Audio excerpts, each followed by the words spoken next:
Greetings, students. How are you? I hope you all are fine. Welcome back to our channel, Nagin Best Digital Learning.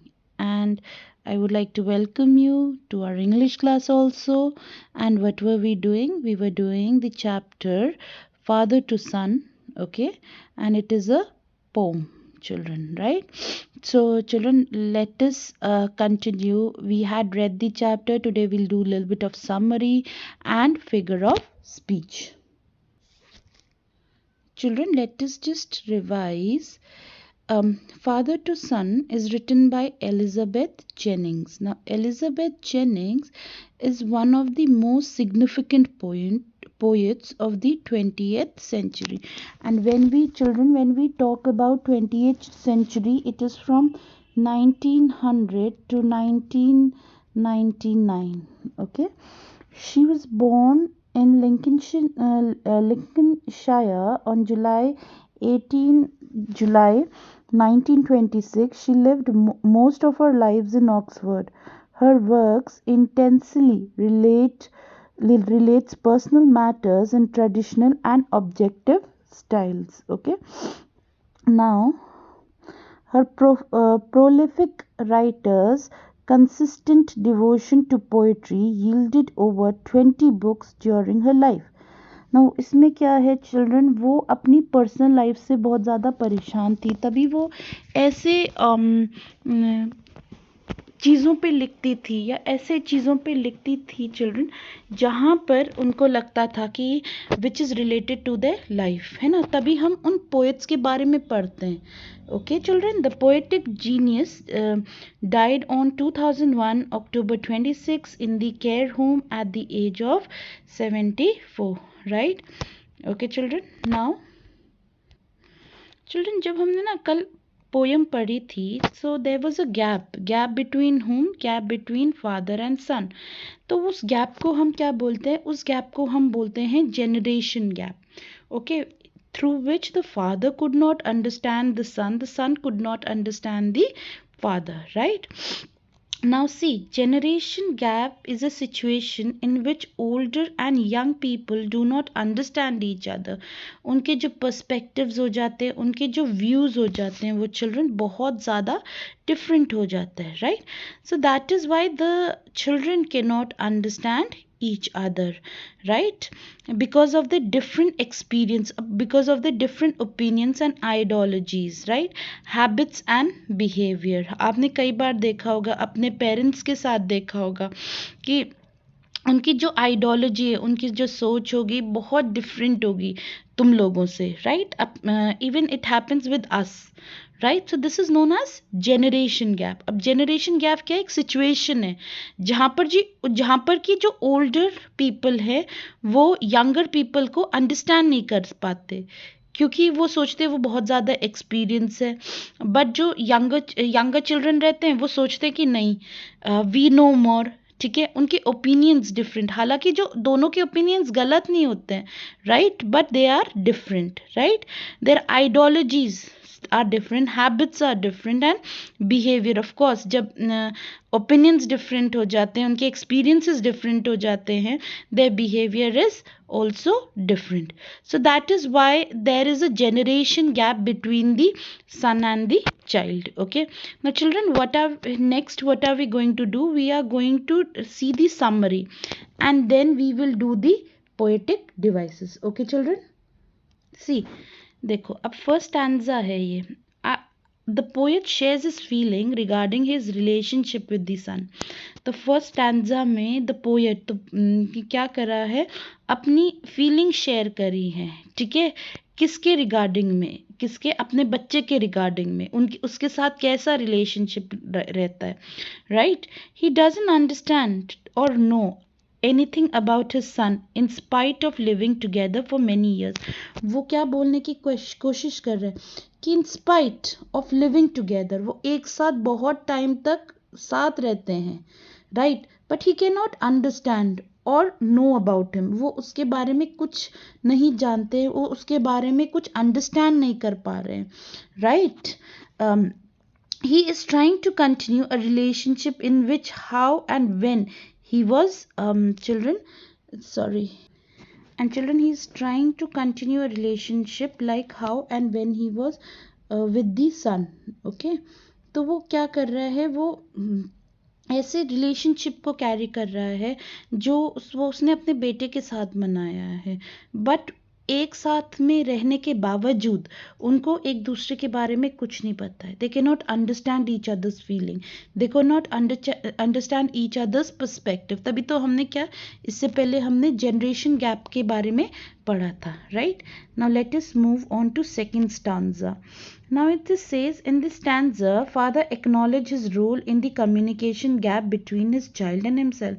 अब वो acknowledge करता है क्या, उसका क्या रोल था, जो जनरेशन गैप हो गया था किसके बीच में, उसके बीच में, चाइल्ड के बीच में और फादर के बीच में. वो एक्नॉलेज करता है क्यों हुआ है, वो उस पे चीज़ों को देखता है कि ऐसा क्या हुआ कि मुझे मेरे बेटे से अलग होना पड़ा. What was the reason. He has taken all effort to bring up as he wished. और वो क्या करता है, वो पूरी की पूरी चिल्ड्रन कोशिश कर रहा है कि वो उसके साथ जो उसके बेटे के साथ जो उसकी रिलेशनशिप है उसको ठीक कर दे, कैसे भी करके उनको ठीक कर दे. But his son has got his own mental plane.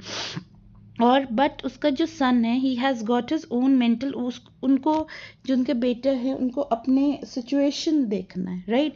He does not want to see the situation of his father.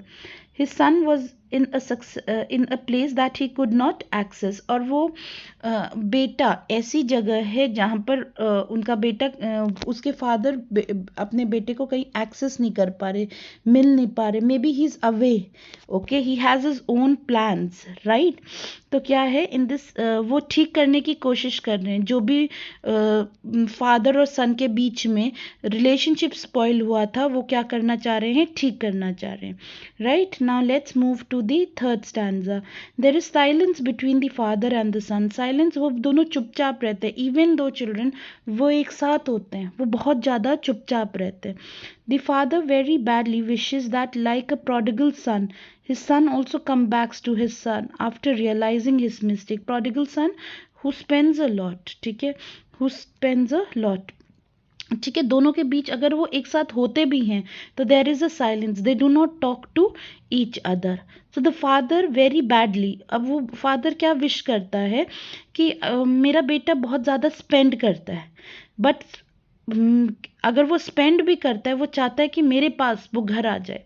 Now I'll let you know that a prodigal son is a character from New Testament parables of Jesus. It is from Bible. ठीक है, ये जो prodigal son का character है writer ने कहाँ से लिया है, because she was of Catholic. ठीक है, she believed in a lot of what do you call it, in lot of her own religion. तो उसने, जो राइटर हैं जेनिंग्स, जो राइटर हैं, उन्होंने क्या करा है, उन्होंने बहुत ज़्यादा अपना एक एग्जाम्पल दिया है कि prodigal son is a character from New Testament parables in Jesus. In the story a father has two sons. Traditionally the eldest जो सबसे बड़ा है is the heir of the family property. जो सबसे बड़ा होता है obviously he is the what do call it, he is the heir of the family. ठीक है, बट द यंगर मतलब जो छोटा हुआ है, छोटा हुआ बेटा होता है, ही डिमांडेड हिज इनहेरिटेंस. वो बोलता है कि मुझे भी तो कुछ मिलना चाहिए, because after all I am the son. Leaves home, spends his fortune foolishly and returns to home again, right. तो वो जो छोटा बेटा है, ये एक कहाँ पर निकाला गया है चिल्ड्रन, इस कहाँ पर ये स्टोरी निकाली गई है, ये बाइबल से ली गई है. ठीक है, अभी क्या है इसमें, जो बड़ा वाला बेटा है उसको क्या मिल जाता है, पूरी प्रॉपर्टी मिल जाती है, right, because he is the next heir, है ना, फादर के बाद तो वही था. बट जो छोटा वाला बेटा है वो क्या बोलता है कि नहीं, मुझे भी मिलनी चाहिए. So he the father gives him a lot of money, right, and he then what does he do, he spends all the money, okay, foolishly, इधर उधर जाकर वो फुलिशली स्पेंड करता है, and returns home empty handed. ठीक है। तो वो चाह रहा है कि जैसे ये प्रोडिगल सन ने सारा का सारा खर्चा कर दिया है, कोई बात नहीं, वो बोलते हैं कोई बात नहीं, खर्चा कर भी दिया है तो कोई बात नहीं, but he should return to me, okay, he should return to him, ठीक है। वो चाहता है कि उसका बेटा वापस आ जाए। Now the fourth stanza, the son speaks for the first time in the stanza. अभी तक फादर बोल रहे थे कि मेरे पास वापस आ जाए, प्रोडिगल सन हो तो कोई बात नहीं, ठीक है, there is a communication gap between us, ठीक है। तो वो बोलता है कि नहीं, अब क्या है, पहली बार, ठीक है, in the last paragraph, in the last stanza son बात करते हैं। The son speaks for the first time in the stanza. He was also fond of to be sad about the gap arose between them. अब सन भी बोलता है, सन बोलता है कि मैं भी तो बहुत खुश थोड़ी हूँ, मैं तो बहुत दुखी हूँ कि जो जनरेशन गैप किसके बीच में, मेरे और मेरे फादर के बीच में आ गई है। ही डज नॉट अंडरस्टैंड हिमसेल्फ, वो बोलता है कि मैं अपने आप को भी नहीं समझ पा रहा हूँ, मैं कैसे बिहेव करता हूँ, क्या करता हूँ, मैं अपने आप को भी नहीं समझ पा रहा हूँ। Both are ready to forgive each other, और दोनों के दोनों क्या कर रहे हैं, they are ready to forgive each other, right? As a gesture of that they put out a empty hand, और वो जैसे एक देखो, जैसे ये पिक्चर में दिखाई गई है children, they father and son put out the empty hand but neither places his hand in the others, मतलब वो कोशिश कर रहे हैं कि हम दोनों क्या कर दें, इस जनरेशन गैप को ख़त्म कर दें, पूरी की पूरी कोशिश हो रही है, बट चिल्ड्रन वो एक दूसरे का हाथ नहीं प्रॉपरली पकड़ नहीं पा रहे हैं। क्यों? क्योंकि एक जनरेशन गैप हो गई, उनको नहीं पता वो कैसे रिएक्ट करें, किन चीज़ों में रिएक्ट करें, okay. Now we have some poetic devices, okay. Antithesis, सबसे पहला है एंटीथीसिस, ठीक है। अब एंटीथीसिस क्या बोलते हैं, it is a device in which two contrasting opposing ideas are put together. जब टू कॉन्ट्रास्टिंग थिंग्स और opposing ideas are put together, अलग अलग चीजें, for example the land is his and none of mine, his and mine, shaping from sorrow a new love, तो sorrow से new love, right. So this is what is it, opposing, right? Ab alliteration means it is the repetition means again and again repeating of the same consonant sound or same letters at the beginning of the most of the words in the sentences. अब consonant words कौन से होते हैं children? Consonants word होते हैं जो vowels को छोड़कर, ठीक है, लाइक बी, सी, डी, जैसे कि वॉवल्स कौन से होते हैं, A, E, I, O and U, इन लेटर्स को छोड़कर, ठीक है, इन लेटर्स को हटाकर, we will not use these letters, उन लेटर्स को हटाकर क्या बोलते हैं, वी कॉल इट एलिटरेशन। अब जैसे कि एग्जाम्पल है साइलेंस सराउंड्स अस, तो एस एस समझ में आ गया। So it says silence surrounds us, it means the same consonant sound, right? The seed I spent, the seed I spent or sown, ठीक है, तो S S S, right? तो it is what, alliteration, right? The home he knew, right? Knew he, right? तो home he, ठीक है, आगे समझ में, the whom he knew, H, right? So these all are what? These all are alliteration समझ में आ गया, excluding vowels, the consonant sounds which are repeated again and again, okay children. Now moving on to next, metaphor. Okay, what is metaphor? It is an implicate comparison between two unlike things that actually have something in common. देखो, I always teach my students कि metaphor and simile are brother and sisters. They are brother and sisters. ठीक है, दोनों एक ही का काम करेंगे, ठीक है, they will be using for comparison, ठीक है।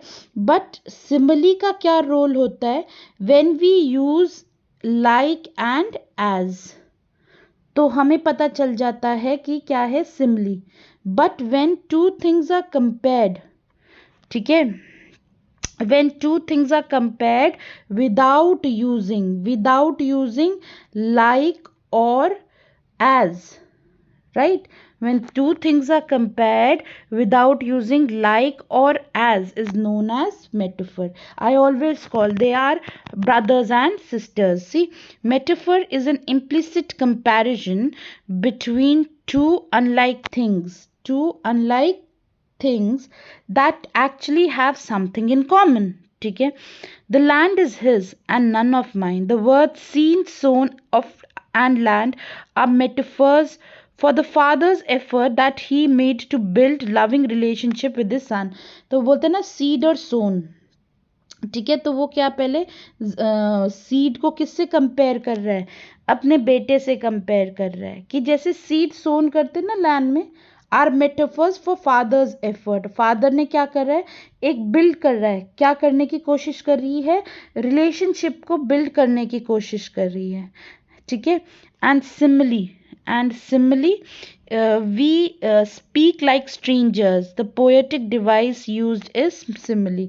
तो he says we speak like आ गया ना, मैंने क्या बोला था चिल्ड्रन, मैंने क्या बोला था, मैंने ये बोला था that metaphor and simile, these two words are brother and sisters. so simile में जब भी हम as और like होगा, जैसे